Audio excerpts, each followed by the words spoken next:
Presidential campaigns are about money, momentum, and message. And Vice President Harris is raking in a stunning amount of donations, both big and small. Good evening, I'm Norah O'Donnell, and thank you for being with us.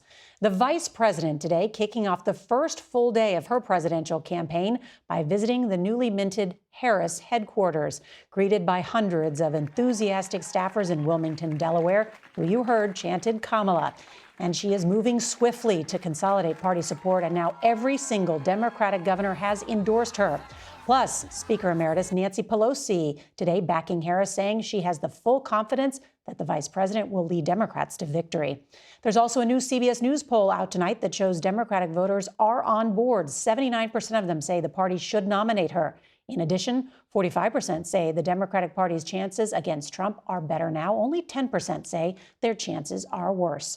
We have team coverage tonight, and CBS's Weijia Jiang will start us off from Wilmington, Delaware. Good evening, Weijia. Norah, good evening to you. Tonight, Vice President Harris is wasting no time as she builds her case for taking over the White House. In remarks to campaign staffers, she thanked them for all their work and urged them to keep going as she drew a contrast between herself and Donald Trump. At the Democratic campaign headquarters in Wilmington, Delaware, staffers heard from President Biden for the first time since he dropped out of the race. And I want to say to the team, embrace her. She's the best.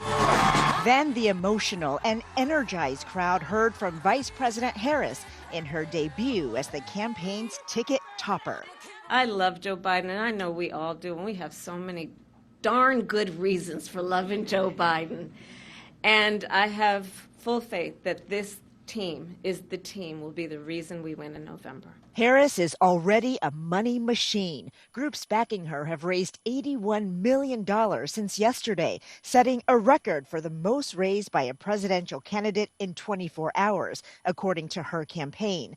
That's on top of another $150 million generated by Democratic PAC Future Forward, which also came flooding in after Biden's announcement to step aside. Along with cash, high-profile endorsements are pouring in from powerful congressional leaders Nancy Pelosi and Jim Clyburn, the Clintons, and several Democratic governors who could end up as Harris's running mate.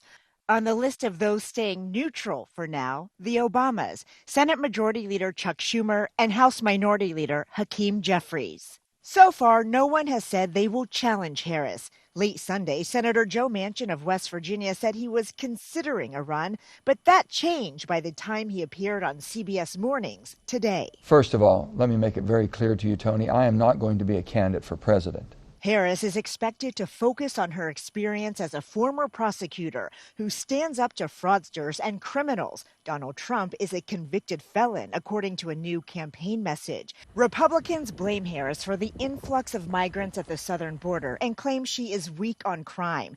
They have unleashed the first TV ad targeting her. Kamala knew Joe couldn't do the job. Today, GOP vice presidential nominee J.D. Vance argued it was Democrats who are a threat to democracy. My message to Democrats who are disgusted by this process, disgusted by how anti-democratic it is, you are welcome in the Republican Party, where we think we should persuade voters and not lie to voters.